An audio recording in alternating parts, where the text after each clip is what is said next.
Hi, everyone. We see you all joining from all over the world, wherever you are. Just give us a minute, please, while the technology gets set up. All the speakers get connected. And if you want to let our panelists know where you're calling in from all over the world, please use the chat for that. But if you have questions that you want to ask of the panelists, we certainly welcome them. But please use the Q&A function for that, because the chat is for limited purposes. But yeah, let everyone know where you're calling in from so they can see, all of the interest from all over the world. And with that, we are live. So Candace, hand it over to you whenever you're ready. Great, thank you, Aaron. And it's really exciting to see all of these countries rolling in here. I see Spain, France, Austria, some people stateside in New York, Norway. Fantastic. Thank you, everyone. I'm really excited to have all of you joining us for this important event on the topic of statehood for Puerto Rico. My name is Candace Karistan, and I'm joining you today from Munich and currently serve as the International Chair of Democrats Abroad. I'm so pleased again, really, that so many have joined, mostly Americans abroad from countries across Democrats Abroad's 3 regions, which include the Americas, Europe, Middle East, and Africa, as well as Asia Pacific. If you're joining today and are not yet a member of Democrats Abroad, I encourage you to join at democratsabroad.org/join. As you may know, the US State Department estimates that there are over 9 million US citizens living abroad. Our core mission is to find these Americans, get them registered to vote, make sure that they vote in our elections back home, and of course that they vote Democratic. We represent Americans like you and make sure that our voices are heard back in Washington, in our 50 states, and in our US territories. The largest of our territories is Puerto Rico, where over 3 million US citizens reside. Unfortunately, because Puerto Rico is a territory and not yet a state, those over 3 million citizens have no right to vote for US President, Vice President, or for voting members of Congress, both in the US House and in the US Senate. It's hard to believe that in this day and age, in 2021, we as Americans abroad have more voting rights than the millions of citizens in our own territories. We at Democrats Abroad are already on the record at the Democratic National Committee, or DNC, for supporting statehood for Puerto Rico, where we co-sponsored a resolution in 2017 that overwhelmingly passed in support of statehood for the island. DA stands for the right to vote of all US citizens, regardless of their place of residence. And I, for one, strongly believe that this can start and should start with finally making DC and Puerto Rico the 51st and 52nd states of our union. Before I present our speakers today, I want to remind you that this event is being broadcast on Facebook Live, as well as being recorded, which you were prompted to consent to when you joined the call. With regard to questions, we certainly encourage as many as possible. Please put them in the Q&A function of this platform rather than the chat function if you do have any. And now to the main event. We are truly honored with the presence of 3 great speakers who I will briefly introduce. First, the governor of Puerto Rico, Pedro Pierluisi. Governor Pierluisi was elected last year at the Fortaleza, which is the name of the governor's mansion in Puerto Rico. Prior to becoming governor, he served 2 terms as resident commissioner, which is Puerto Rico's non-voting member of Congress. And before that, he also served as Puerto Rico's Attorney General, or as he was called in Puerto Rico, the Secretary of Justice. Needless to say, Governor Pierluisi is a Democrat. Good morning, Governor. Welcome. Good morning. Thank you very much. And second, just run through the speakers and then we will hand it off. Second, a true friend to DA, Puerto Rico Democratic Chair Charlie Rodríguez. He has served as the Puerto Rico representative, a senator, president of the Puerto Rico Senate, and more recently as a shadow member of the US House of Representatives for Puerto Rico. And last but not least is Professor Christina Ponsa-Kraus, who is the George Wellwood Murray Professor of Legal History at Columbia Law School, and herself a native of Puerto Rico. She clerked at both the Second Circuit Court of Appeals and at the US Supreme Court. At Columbia, she writes about constitutional history of American territorial expansion and the extraterritorial application of the US Constitution, examining their implications for American federalism, citizenship, and nationhood. Professor Ponsa-Kraus is especially interested in the legal issues surrounding the political status of Puerto Rico and other US territories, and she's written about these issues extensively in the mainstream media as well as in academic publications. She is the co-editor of Foreign in a Domestic Sense, Puerto Rico, American Expansion, and the Constitution, a groundbreaking study of the United States' unfinished colonial experiment. Thank you so much to all of you for joining us today. Governor, a special thanks to you. I know you're incredibly busy and we really appreciate you taking some time out of your day. So without further ado, I'll turn it over to you. Good morning to all. Thank you for inviting me to join you in this discussion about the important issue of equality for the American citizens in Puerto Rico.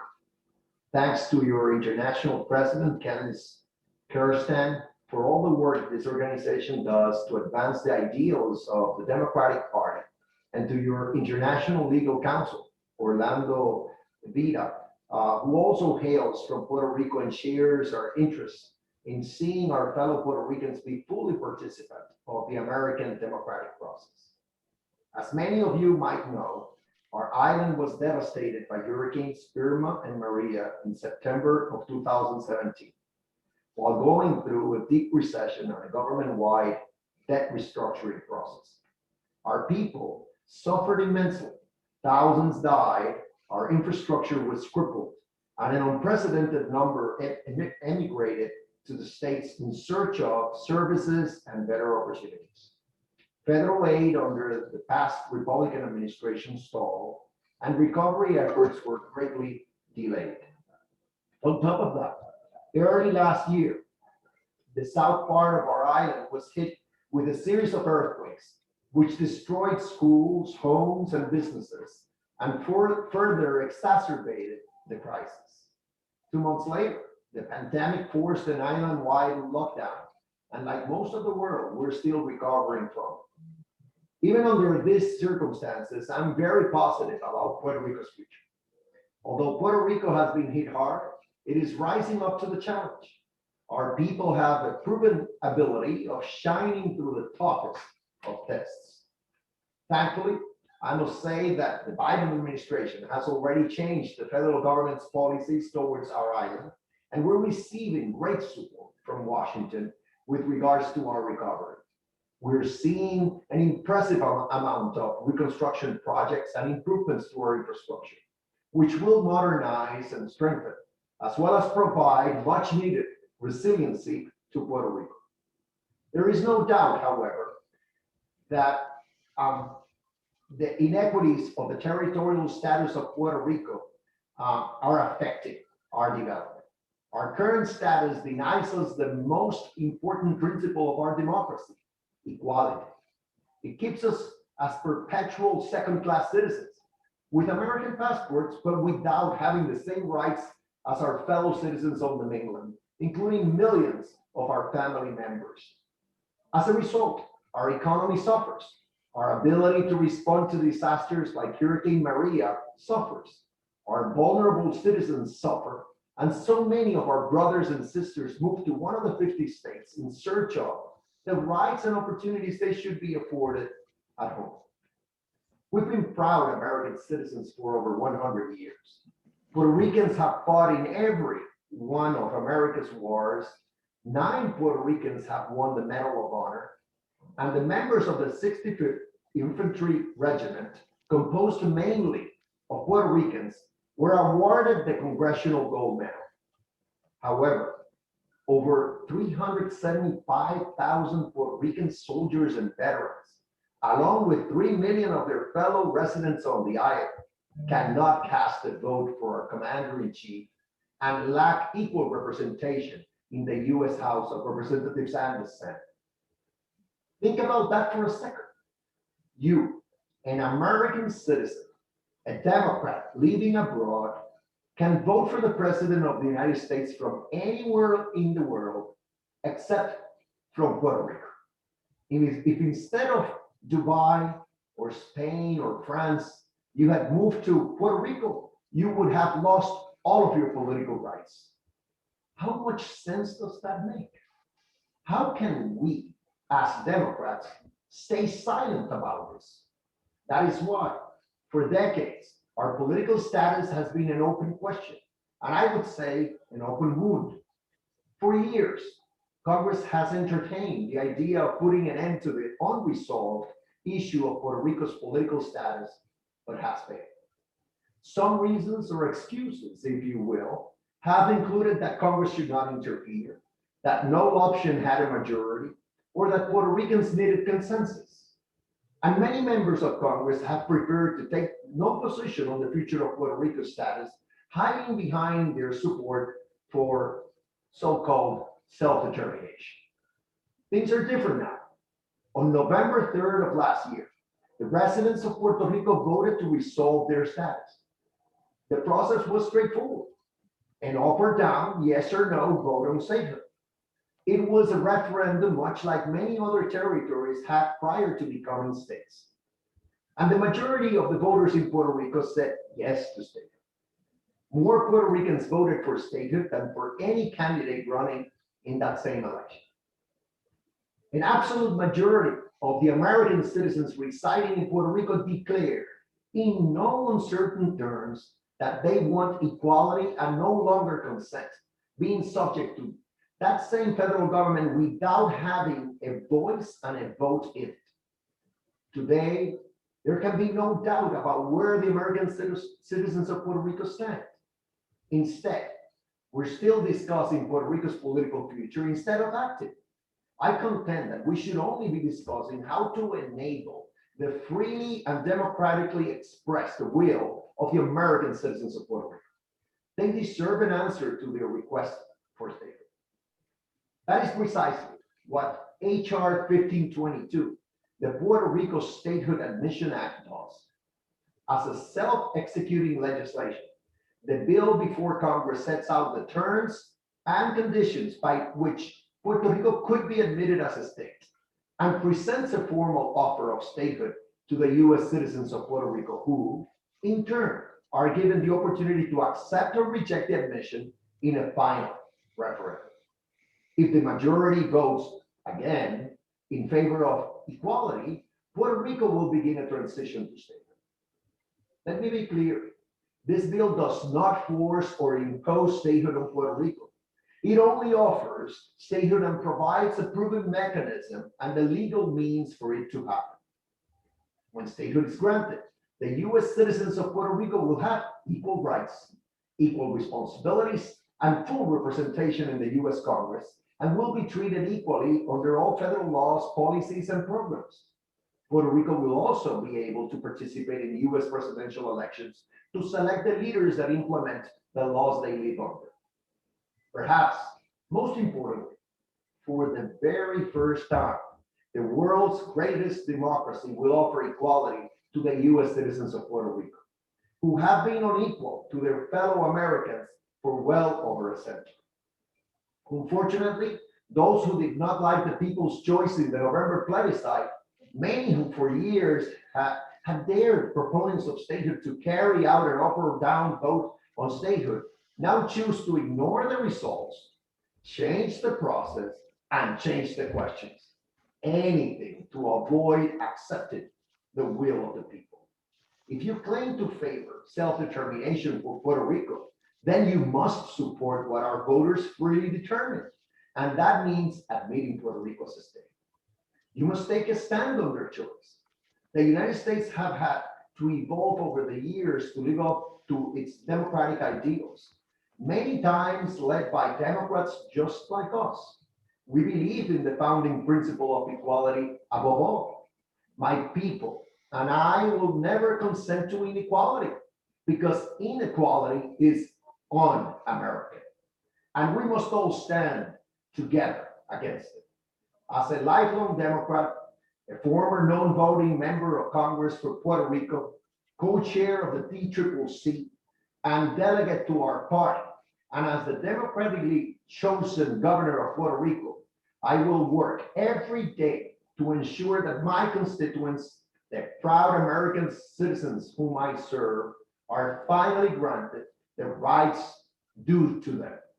The National Democratic Party has been a long-standing champion of civil rights and an advocate for equality.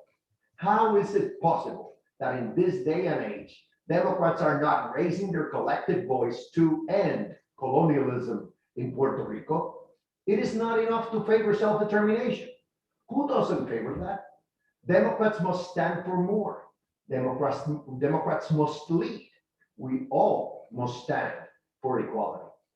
All Democrats should stand for equality for every American citizen, because that is what our Constitution holds dear.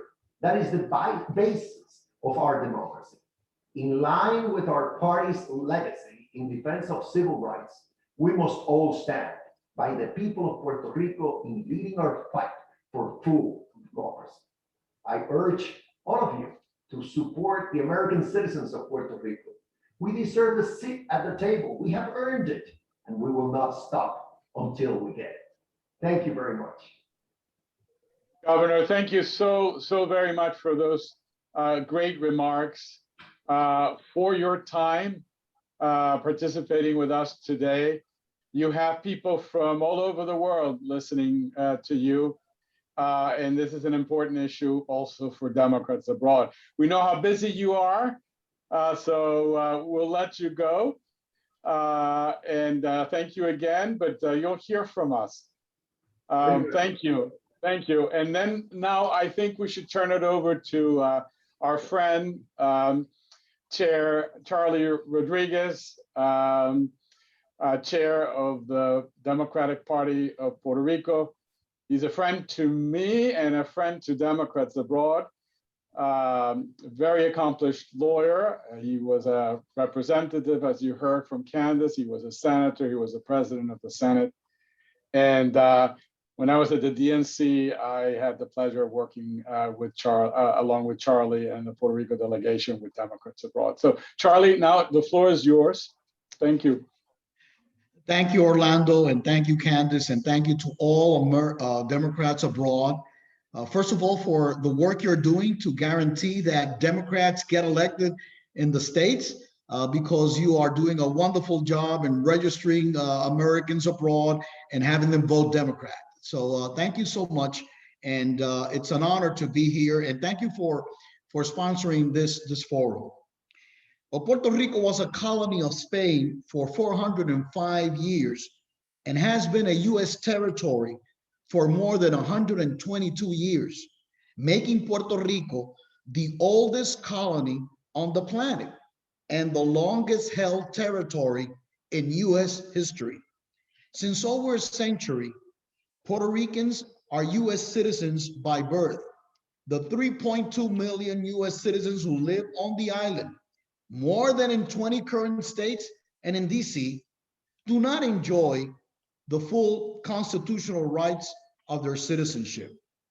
We are deprived from voting for president and electing 2 members to the Senate and 4 members to the House of Representatives.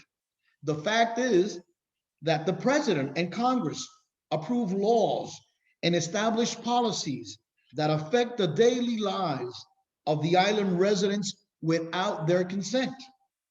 As you all are very well aware, Americans living abroad do not lose their voting rights simply because they live abroad. They can exercise absentee ballot, absentee vote. But God forbid you move to Puerto Rico. Then you have no rights whatsoever to vote for president and members of Congress, even though this is Puerto Rico, a U.S. territory, and the U.S. flag waves over the island. The second-class citizenship situation is more so evident with the men and women from Puerto Rico who have served and continue to serve in the U.S. Armed Forces. Puerto Ricans have served proudly in the U.S. Armed Forces since 1917, with over 3,000 men and women from the island who have given the ultimate sacrifice for America. Over 200,000 veterans, 9 recipients of the Medal of Honor, and over 25,000 active members in uniform protecting our freedoms and democracy. However, they cannot vote for their commander-in-chief while they are domiciled in Puerto Rico. The truth remains that as long as Puerto Rico continues to be a territory and the fundamental issue of statehood is not addressed by Congress, the U.S. citizens living in Puerto Rico will continue to be treated differently when invoking their rights as equal citizens under the law. To this day, Puerto Ricans are subjected to a second-class citizenship as established by the US Supreme Court more than a century ago. The rationale implemented by the court concluded that extending equal constitutional guarantees to the people of Puerto Rico would limit the federal government's ability to govern over, and I quote, savages and alien races, end of quote. It is no coincidence that the composition of the US Supreme Court that decided this, that decided the Insular Cases, is the same court that allowed the segregate but equal doctrine in Plessy versus Ferguson in 1896, I should say. That these cases are good law today is considered an abomination and clear evidence that colonialism continues to be at the very root of centuries-old discrimination and the pursuit of racial justice. The only way Puerto Rico can achieve equal treatment under US laws and voting rights is by becoming a state. That is why the Democratic National Committee unanimously approved a resolution in 2017, as Candace mentioned, and it was endorsed by Democrats abroad, and DNC endorsed Statehood for Puerto Rico. Former DNC Chairman Tom Perez and current Chairman Jamie Harrison have also expressed their personal views in favor of the admission of Puerto Rico as a state of the Union. Likewise, leading and well-respected civil rights organizations such as the NAACP and LULAC have approved resolutions endorsing the admission of Puerto Rico as a state of the Union. For as long as Puerto Ricans are subject to the undemocratic status quo, we will never be able to fully exercise our civil rights. Puerto Rico voted for statehood in a plebiscite held along with last November's local elections for governor, legislators, and mayors. The vote was called by the people's elected representatives with a simple question: should Puerto Rico be admitted immediately into the Union as a state? Yes or no? A 52.52% majority voted yes. Participation was high, as it was for any local office holder in the general election. Statehood won far more votes than any local candidate, including governor, or any local political party. This was the third affirmative vote for statehood in less than a decade, and the people's choice rings clear. The mandate by the people of Puerto Rico for equality can no longer be questioned or ignored. Legal challenges to the plebiscite or referendum voting process lost in both federal courts and the Supreme Court of Puerto Rico. The island's highest local court ruled that the 2012 and 2017 plebiscites, as well as the November 2020 referendum, were valid democratic assertions of self-determination. The Democratic Party of Puerto Rico joined our governor, Pedro Pierluisi, in supporting the people's expressed will for statehood. There is no more democratic self-determination process possible than a vote of the people as a whole. To expect a territorial convention on political status, as some have proposed, would be to disrespect the majority of Puerto Ricans and the democratic process held in the island. As President Biden declared before the vote, and I quote, "Statehood would be the most effective means of ensuring that residents of Puerto Rico are treated equally with equal representation at the federal level. But the people of Puerto Rico must decide, and the United States federal government must respect and act on that decision." End of quote. Those were Biden's remarks before the vote was held in Puerto Rico.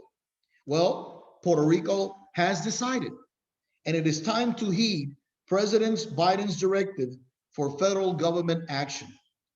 Congress needs to urgently and unequivocally guarantee equality to the 3.2 million American citizens who call Puerto Rico their home, but to whom equality has been denied for so long. Right now, the only way Puerto Ricans can obtain equality under the territorial clause is by moving to an existing state. As so many have, that 65% of all Puerto Ricans, almost 6 million, now live in a state of the Union.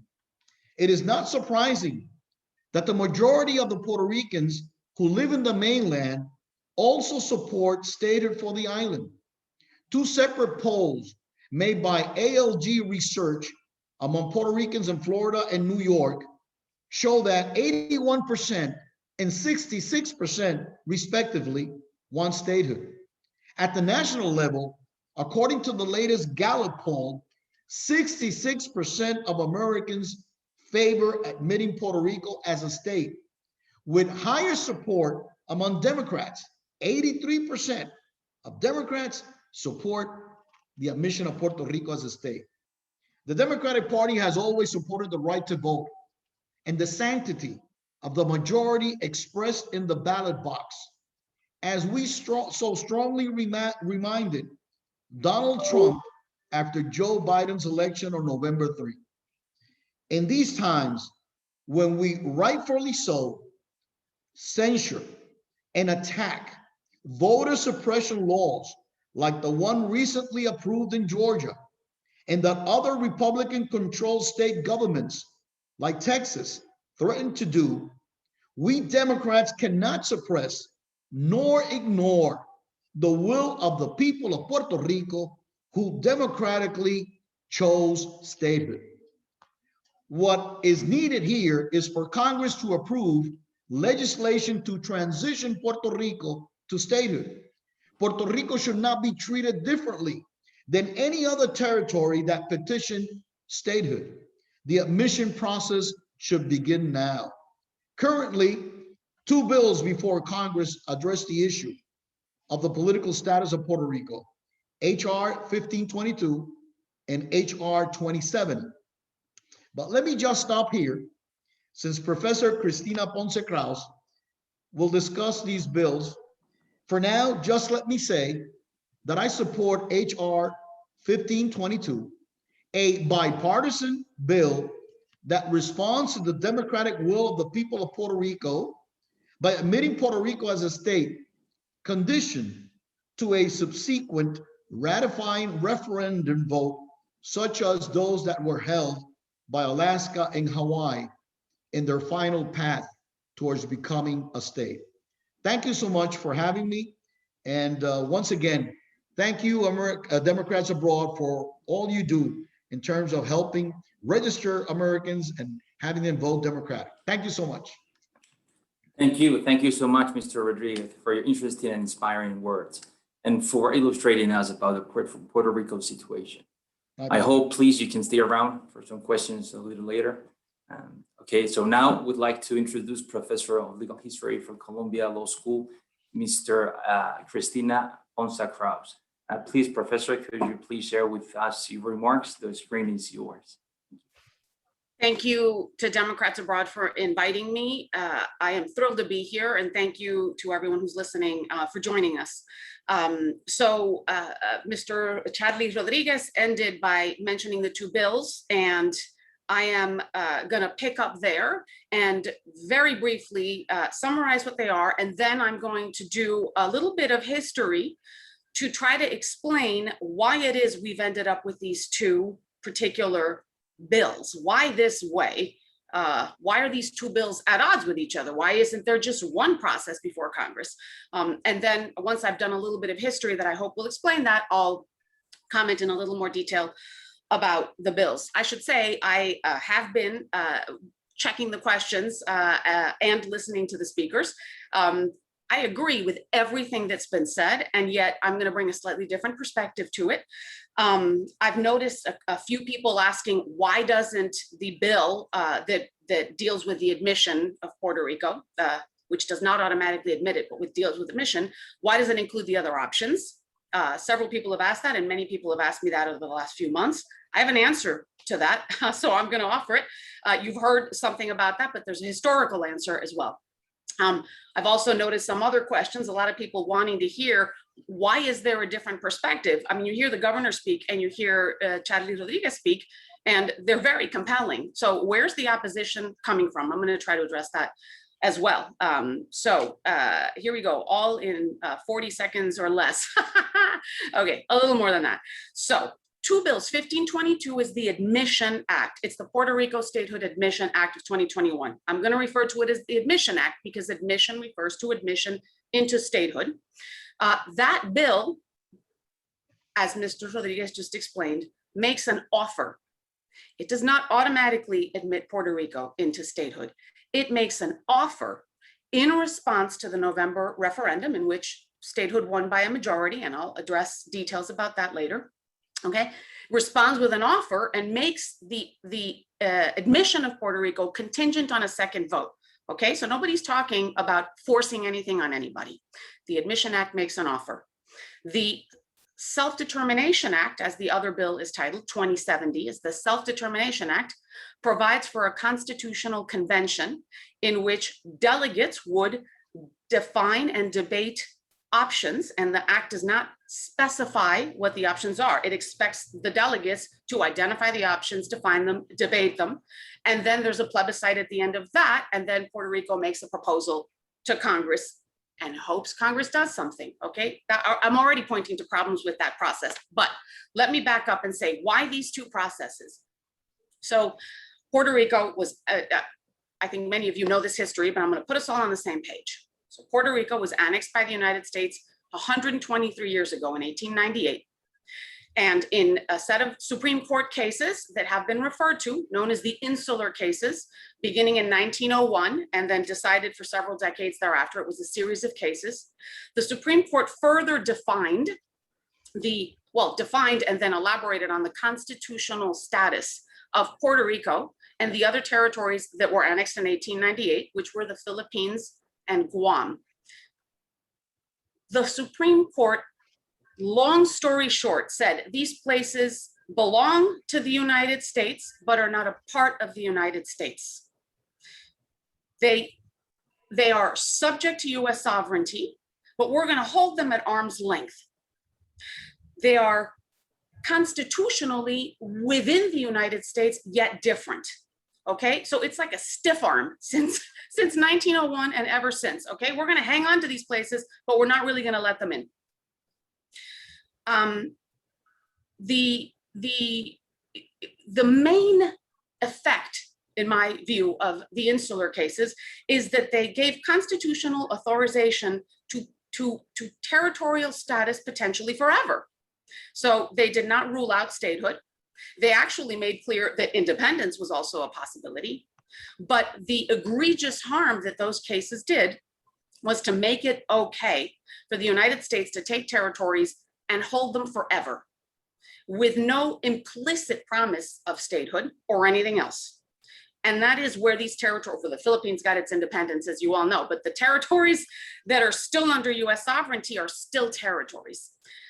That idea, you belong to us, but you're not really a part of us, has wreaked havoc in Puerto Rico with Puerto Rican identity, daily politics, sense of who we are and who we should be. And the drive for statehood rejects that idea and says, you take us, then we deserve our equality. That's what statehood is about. Equality for people who are already subject to US sovereignty and are US citizens as of a long time ago. So what happens? In 1917, Congress makes the people of Puerto Rico US citizens. It takes, the Philippines never gets citizenship and the other territories get it later. But Puerto Ricans become US citizens in 1917.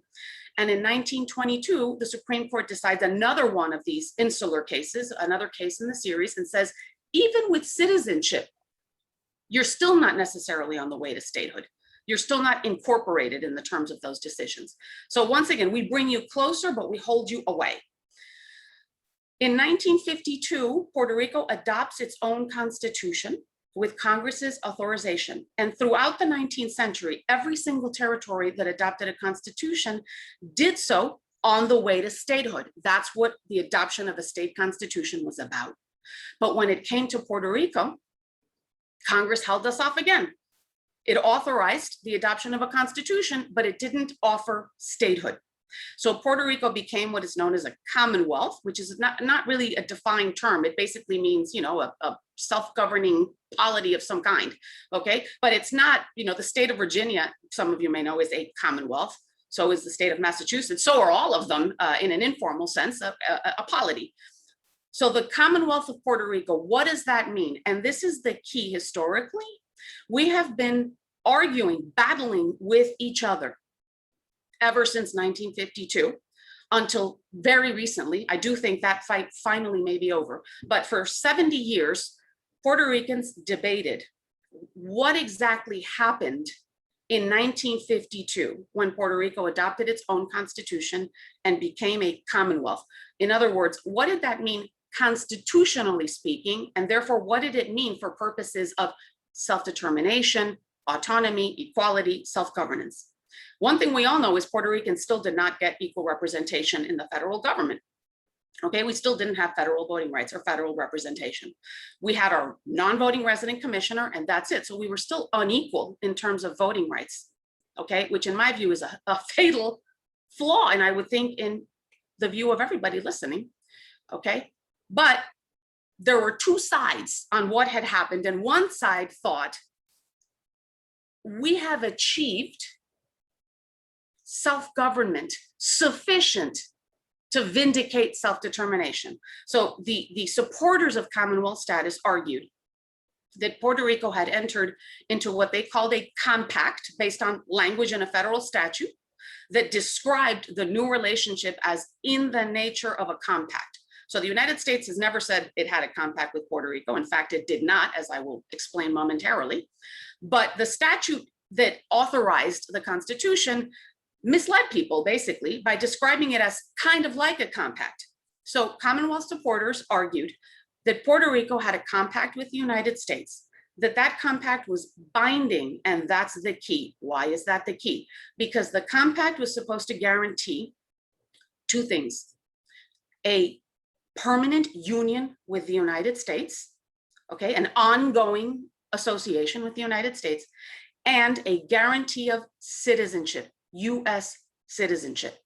Puerto Ricans have overwhelmingly supported permanent union with the United States and citizenship since at least 1952, and I cannot repeat it enough.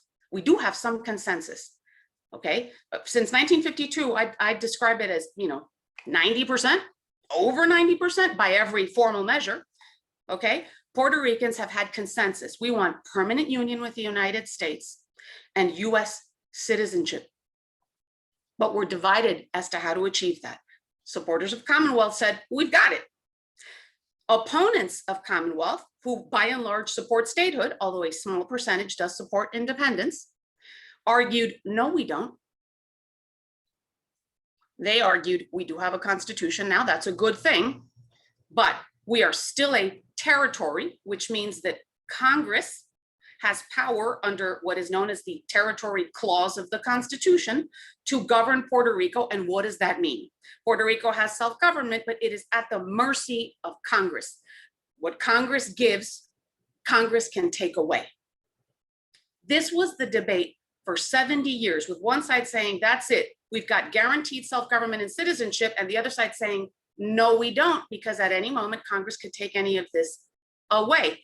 And on top of that, even if we did have a compact, we still don't have equal representation in the federal government. So this status, even in its ideal form, is flawed, okay? So that debate defined every measure of Puerto Rican preferences. 5 plebiscites between 1967 and 2017, and then 1 referendum in 2020, okay, where a plebiscite is a choice among a series of options. And a referendum is a yes, no vote on one option, okay? So Puerto Rico has had 5 plebiscites and 1 referendum. And what happened? In the first 2 plebiscites, 67 and 93, the compact, the supposed compact, won. Puerto Ricans voted by a majority to continue the Commonwealth, believing that it guaranteed a permanent union with the United States and US citizenship, and arguing, basically, the pro-Commonwealth Party argued that it certainly would be nice to have equal representation, but that might be the price of having Commonwealth. And so we should seek to improve the Commonwealth, okay, but hold off statehood. That was their position. Okay, so they were always seeking improvements, and Congress just ignored us. It didn't really improve anything. It made some tweaks, but it didn't improve anything. On the other side, statehood supporters saying, no, no, no, if you want a permanent union and guaranteed citizenship and equal representation, full equality, you want to vote for statehood. In 1998, the divide came down to a 48-46, split down the middle. And what actually won was none of the above. And this is a key part of the history as well. So what happened? This goes to people who ask about the inclusion of other options and voter turnout and so on. What happened? In 1998, the options on the plebiscite did not include the compact. And why is that? Because the government that organized the plebiscite took the position, which is the correct position, in my view as a constitutional law scholar, and by now in the US Supreme Court's view as well, okay? You can't offer people something they can't have, okay? That's not fair. You don't give people the opportunity to vote for an option they can't have. So we have to take the compact off the ballot, also known as enhanced Commonwealth, right? Compact plus improvements, taken off the ballot, and the Commonwealth, the pro-Commonwealth Party protested.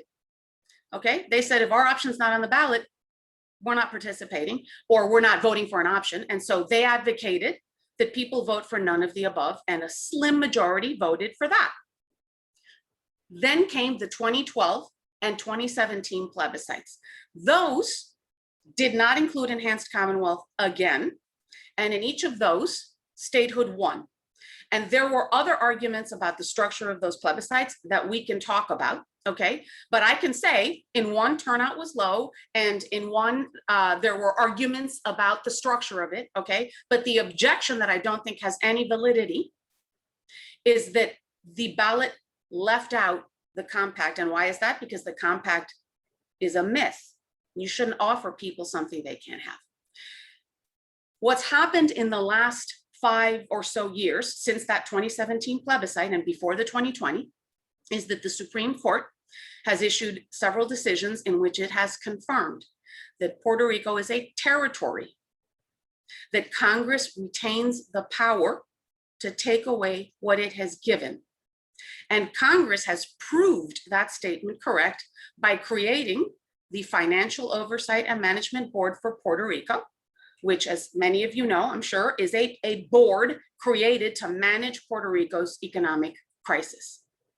Now, setting aside whether one thinks the board is a good or a bad idea in terms of policy, okay, I'm not taking a position on that. The position I am taking, and Congress took, and the Supreme Court took, is that Congress can take away what it gave, because Puerto Rico is a territory subordinate and unrepresented. Okay, so the board has extensive powers over the government. It can even veto legislation and budgets. Okay, it to a substantial extent has withdrawn self-government power from Puerto Rico. Okay, so this debate about whether Puerto Rico can have a guarantee of anything should be over. Okay, the compact doesn't exist. We all know that now. And the only way for Puerto Rico to decolonize is either by becoming a state of the Union or becoming an independent country. And as an independent country, it can have a treaty of free association if it wants to remain associated with the US, or not, or it can just be an independent country. Okay, so that's where we are. So what happens next?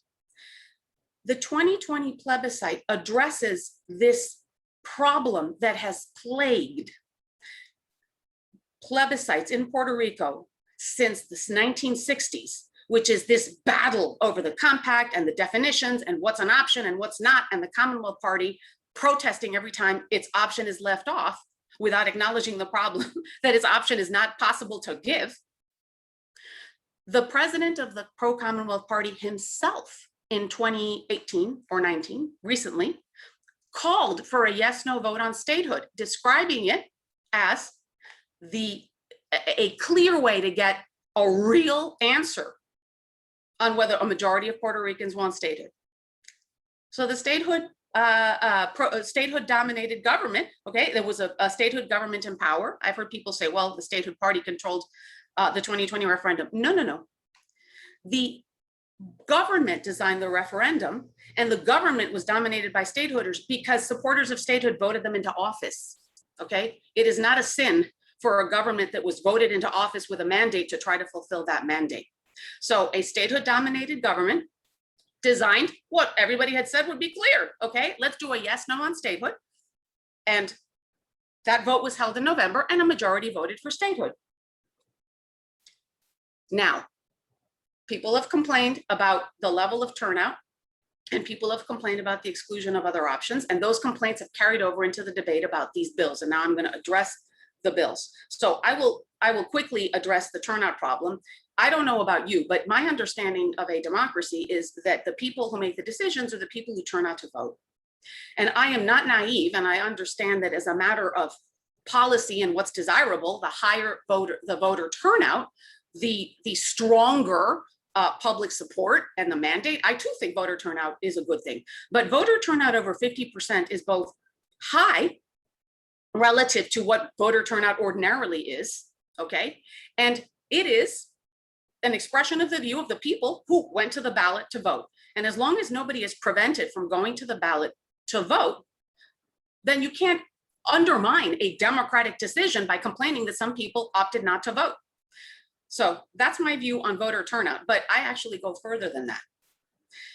I think Congress owes Puerto Rico an offer of statehood simply because it annexed it in 1898. I don't actually think Puerto Ricans have to ask for it. In fact, in the past, there were about half the territories that were admitted into statehood from territorial status didn't have plebiscites at all. I do realize we're in the 21st century, not the 19th. And we now respect popular will in a way we should have in the 19th, and we didn't. However, once again, in my view, an offer doesn't impose anything on anybody. An offer gives people the opportunity to make a choice. And I think Congress owes Puerto Rico an offer of statehood. And that is what the Admission Act does. So we could have a debate about turnout and we could have a debate about options. But in my view, if Puerto Ricans had done nothing, Congress should still step up to the plate and say, hey, we just want you to know that we would welcome you as a state. This is long overdue. We annexed you 123 years ago. It's about time we offered you statehood. That's what I think Congress should do. Okay, so on top of that, you've got a majority vote for statehood in 2020. In my view, it is the least Congress can do to respond to that with an offer of statehood. That is what the Admission Act does. Now, on the question of why doesn't it include the other options? Okay, well, I personally would not oppose a process that made clear that if you vote no, you're voting for independence. And I do think that if Puerto Rico is offered statehood and a majority votes no, then I will understand that as a majority opting to become independent. And then I think they should be given the opportunity to implement their desire as soon as possible. And I do think that making that clear to people, you say no to statehood, then you're voting for independence because those are the only two options. I wouldn't have a problem with that. But as you've already heard me say, I don't have a problem with a simple offer of statehood anyway, because Congress owes it to Puerto Rico. And I think that a simple offer of statehood is plenty clear. The other approach, I am going to do, as I always do, my best to give my most honest and clear assessment of what's going on the other side. I don't think it's illegitimate to want to have all views aired, all options on the table, etc. Those ideas in general, I don't have an opposition to. The problems with the Self-Determination Act, HR 2070, are the following. First, the Self-Determination Act calls upon Puerto Ricans, actually recognizes Puerto Rico's inherent authority to hold a constitutional convention. I agree, Puerto Rico could hold a constitutional convention if it wanted to. It doesn't even need Congress to recognize its inherent right to do so. But the premise of a constitutional convention is that Puerto Ricans must identify, define, and debate the options. And we have been doing that for 70 years. The second problem with that premise is that we've been doing it without Congress's input for 70 years. And what did that give us? That got us 70 years of battling over whether Puerto Rico could have permanent union with the United States and US citizenship without statehood. Okay, that divide that we have, 70 years of that. It took 70 years to finally get to the no answer. And yet this Self-Determination Act doesn't make clear your options are statehood and independence. Puerto Ricans deserve to know that. What the 2070 Act does is open the door to more fight over what the options are and can we sneak something in between and blah, blah, blah, blah. Okay, that's not respectful to the people of Puerto Rico. That is consigning us to another who knows how long of debate that we've already had without Congress stepping up and saying, here's what we're willing to offer. Here's what we're willing to do. Here's what the options are. Okay, stop asking for a compact. Congress doesn't have the power to give you such a thing. So a convention is based on the premise that there's debating to do that's been done. What we need is Congress to step up and give options. Also, the sponsors, the lead sponsors of the Self-Determination Act are Nidia Velázquez and AOC. And I know AOC is everybody's favorite celebrity, and so was she mine until she did this. Okay, so Representative Velázquez, longtime supporter of a Commonwealth status. Okay, she is, in my view, trying to delay statehood, forestall statehood, in order to see if she can find some way, she and her Puerto Rican allies find some way to rescue Commonwealth status. Not okay. It's time for self-determination. AOC, I'll be honest, we can talk about this in the Q&A if you want. I don't actually think she knows what she's talking about in this context. And one bit of evidence I have for that is at the congressional hearing at which I testified, in which she took the position that the Admission Act was dishonest because its supporters say that Puerto Rico will be automatically admitted into statehood. Okay, so that is not true. The supporters of the Admission Act have been saying exactly what I've been saying all along. It makes admission contingent on a second referendum. So AOC got confused apparently by the phrase self-executing. It's a self-executing bill in the sense that it admits Puerto Rico if Puerto Rico votes for statehood again. Okay, that's automatic, but Puerto Ricans get to vote again. Another problem with the Self-Determination Act is that it provides that once Puerto Ricans have defined, debated, and then chosen an option in a plebiscite, Congress shall pass a joint resolution ratifying their choice. And this is critical. One Congress cannot bind either itself or another Congress, a subsequent Congress, later on to approve a joint resolution. Congress could vote on a joint resolution later and it might vote it down. So the Self-Determination Act asks Puerto Ricans to keep debating what we've been debating for 70 years, and then to make our own offer to Congress that Congress could ignore. And the Self-Determination Act pretends that Congress can be bound to accept our offer, but it can't. So to me, even though I see what is the upside here? Well, all options would get an airing. That is true, but all options have gotten an airing. I agree that any of these processes should be accompanied by voter education, okay? But it has to be a process in which Congress fulfills its own responsibility to step up to the plate, make an offer, a clear offer with a defined option. Here it is, here's what we're willing to do. And then Puerto Ricans get to choose, okay? No questions, Puerto Ricans get to choose, but that doesn't mean Puerto Ricans have to come up with the offer and make it and then wait for another 70 years for Congress to decide to answer, okay? So that's why I am opposed to the Self-Determination Act. Of course, not because I'm opposed to all the options having their fair shake. Of course, they should have their fair shake. But I think that the Admission Act gives them that because Congress has a duty to offer Puerto Rico statehood, and Puerto Ricans have the power to say no if they don't want it. And I think we know what the options are, and I think what we need is for Congress to offer them. I think I will leave it there. I promised I would try to end a little more quickly than I had been asked to do, and I think I have. So I'll stop so that we can do some Q&A. Thank you. Thank you very much, Christina. And thank you very much, Charlie, for just such an interesting discussion. We have a lot of questions, not surprisingly, and we'll try to get through some of them. So the first one is for you, Christina. Could you please talk a little bit more about the insular cases? For many of the people on this call, they probably had never heard of the insular cases. Aren't they ultimately the reason that the US territories, especially Puerto Rico, are in this legal limbo? Neither states nor independent countries. And isn't it true that that's the same Supreme Court that ruled in the main insular case that we have establishing this territorial segregation is the same Supreme Court that adopted, as Charlie said, Plessy versus Ferguson, the doctrine of separate but equal. And when do you think that Puerto Ricans may have their Brown versus Board of Education moment in the Supreme Court?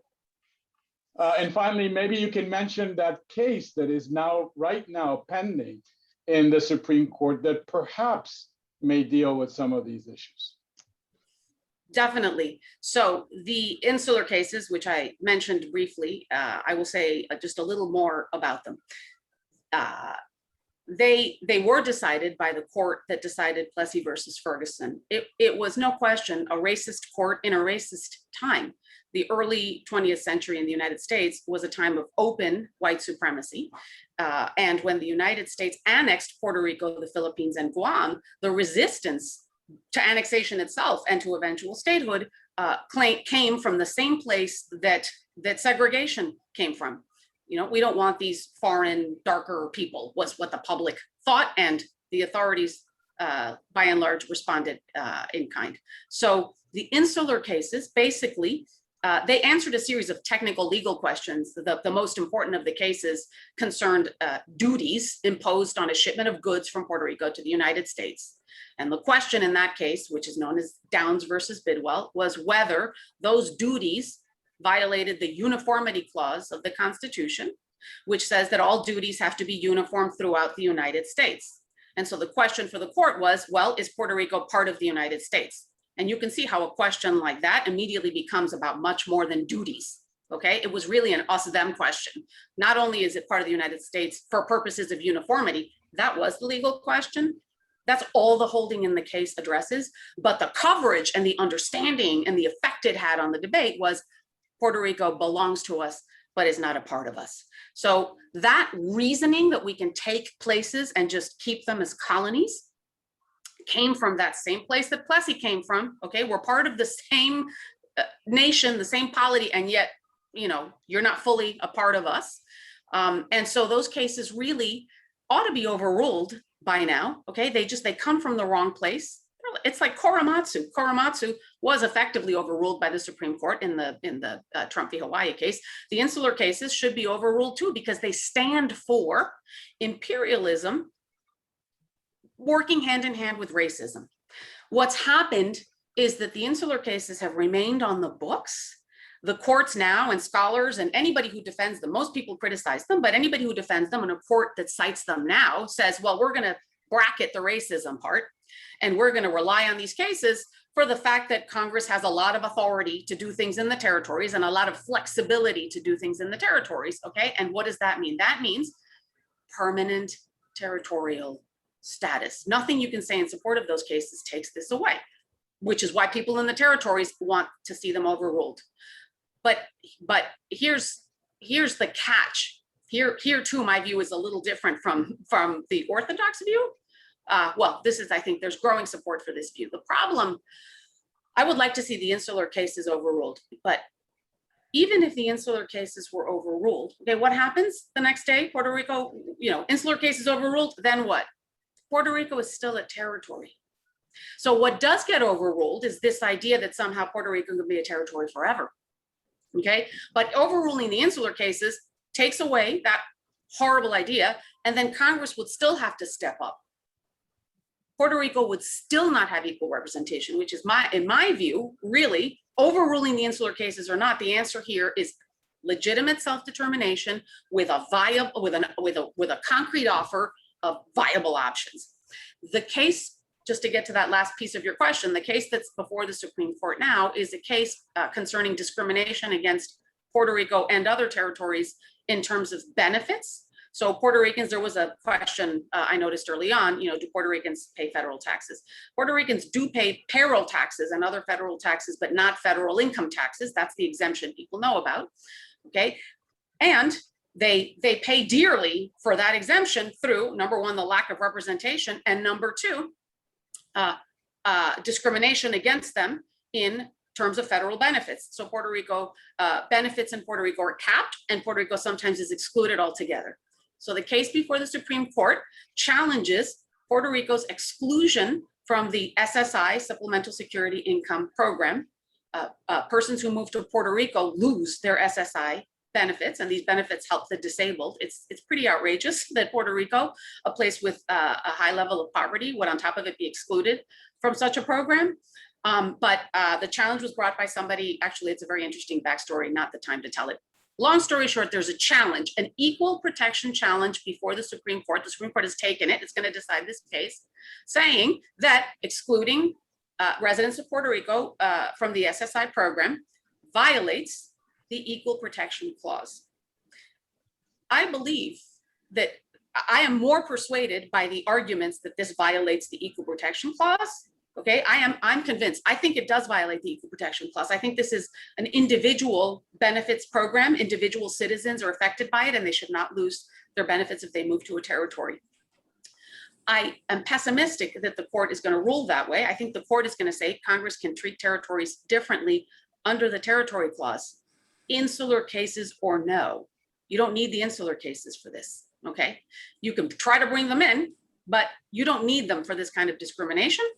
And so I think the court will uphold it, even if the court strikes it down, okay? In my view, that would be good news. That would be excellent news, because then Puerto Ricans would have access, and people from all the territories would have access to SSI, even if they move to a territory or live in a territory. But Puerto Rico still wouldn't have equal voting rights. And I would very much not like to see the political will sapped from that battle by this one. So I'm in favor of an equal protection ruling that strikes down this discrimination, but I don't want us to take our eye off the voting rights ball.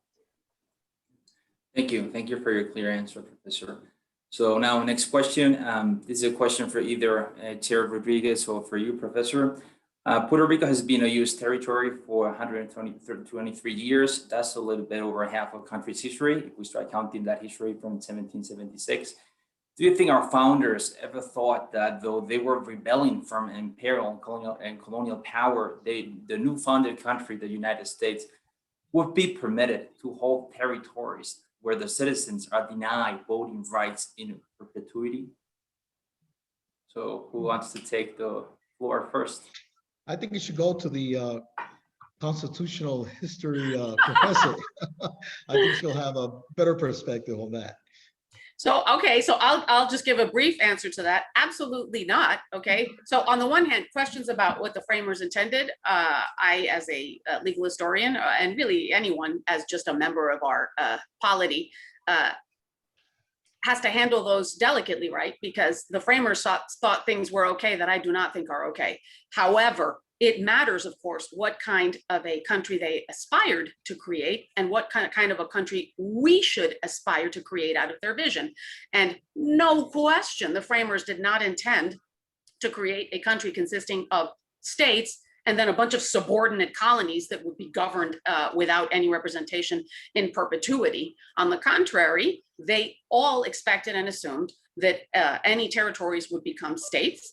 And then when they started annexing new territory, which they started doing pretty quickly, that territory, it was simply assumed these places will be states. So the answer is no, the framers did not at all envision what we have today.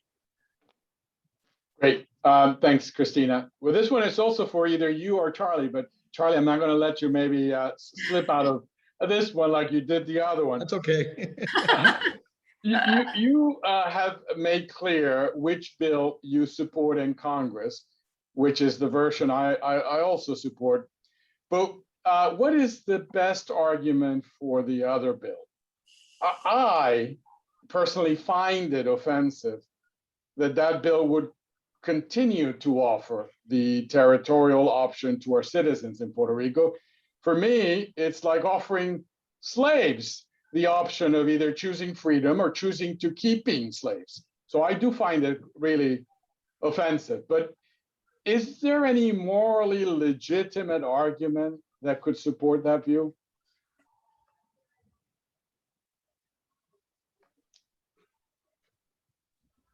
Charlie, you go ahead. Oh, well, that's okay. I don't think, I thought it was addressed to you, Christina. Oh, I'm sorry. Yes, it was addressed to you. Oh, okay. Well, so I'm happy. It was addressed to both of you, but Both that's of us. okay. You want to say something first?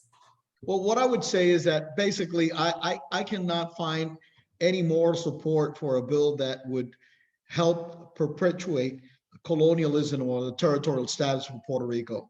And also, I think that if the US is a democracy, which it is, it should not ignore the will of the people expressed through the ballots. And the people of Puerto Rico have voted in the last decade 3 times favoring statehood. So I think that Congress should act on that claim of the people of Puerto Rico.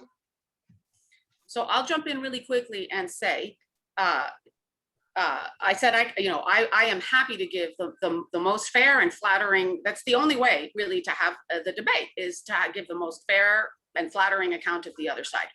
And I, even on the most fair and flattering account I can give, still oppose it. I can add a few things to what I said before. So the bill itself calls upon the delegates to the convention to define and debate options other than the current territorial status. So that right there is a weasel phrase. We all agree that the option has to be that self-determination can only be fulfilled with a non-territorial option. That's true, okay? But instead of saying, here's the options, now you can discuss them, I don't even think it should do that. But if it did that, it would at least clearly rule out an argument over whether something in between statehood and independence can be decolonizing and non-territorial. I don't think it can. I think it's obvious it can't. And yet there's still a Commonwealth party, and they're still talking about how maybe we can tweak it, maybe we can be partially territorial and non-territorial. You know, that just opens up a debate that has been the greatest obstacle to self-determination Puerto Rico has faced. So I think I should add, Nidia Velázquez has described the purpose of the bill in several press releases. Even after this criticism came out, she said the purpose of a convention would be for Puerto Ricans to debate status options, including statehood, independence, free association, which is a form of independence with a treaty of free association. And then she says any other option than the current territorial status. So some other territorial status, what is current doing there, okay? And why is there a fourth avenue? For Puerto Rico, which is trying to decolonize from the United States, there are only those 2 options, statehood and independence with or without free association, because anything in between is territorial, and I cannot make this clear enough. The reason for that is that Congress itself doesn't have the power to enter into a relationship with a non-state territory that's binding and guarantees citizenship and grants equality. It's got to be statehood or independence, and anything in between is territorial status.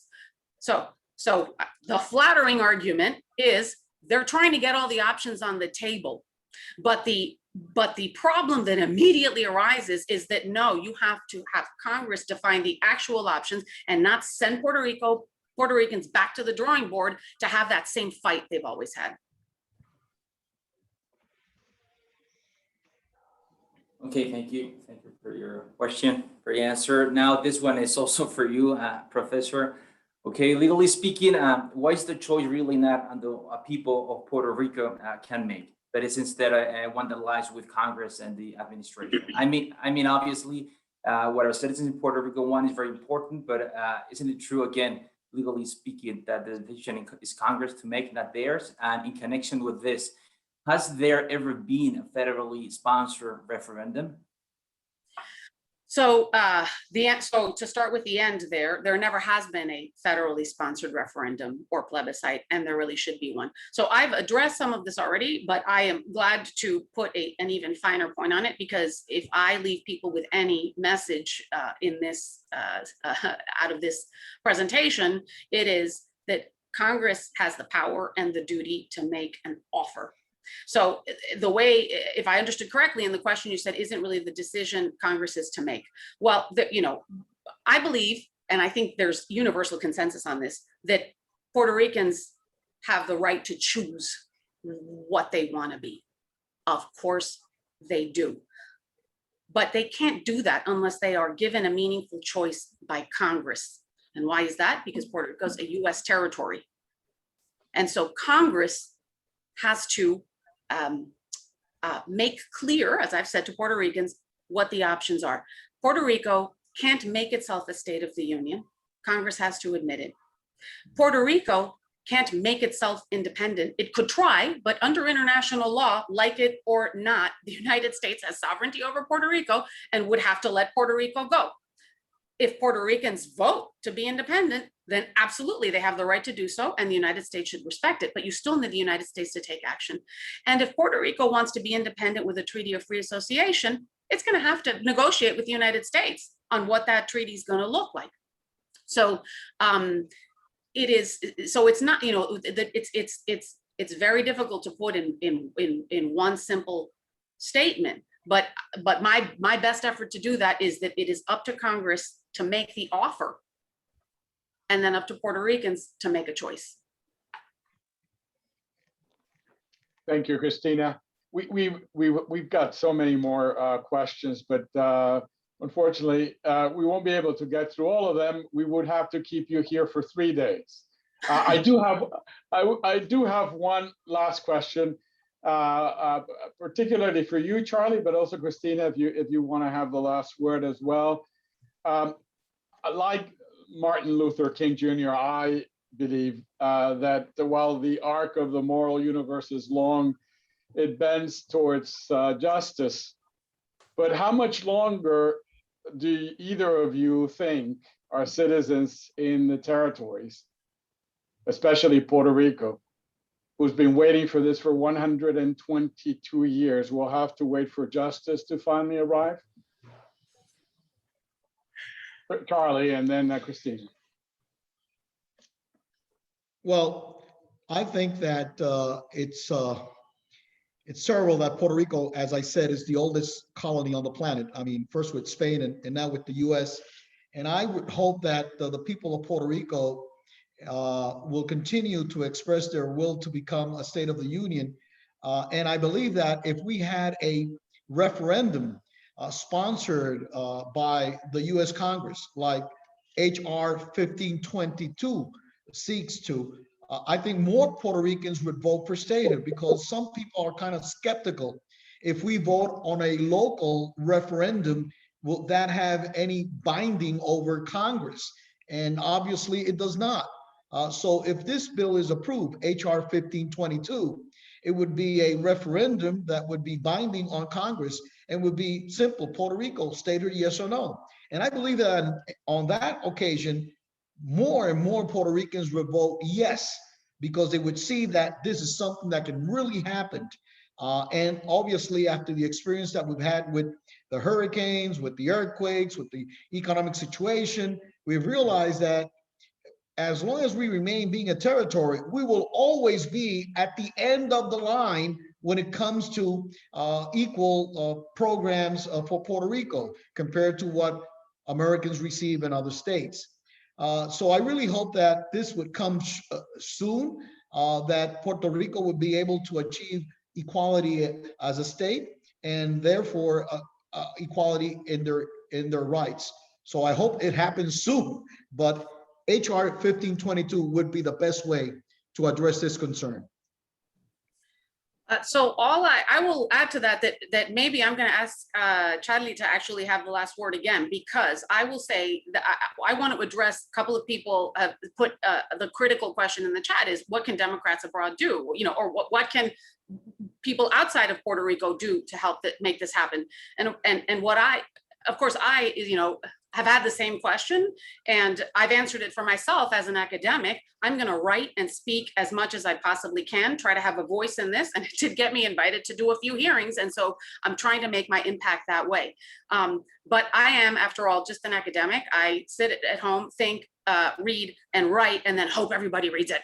And then speak when invited. So Charlie might have a more concrete answer to this.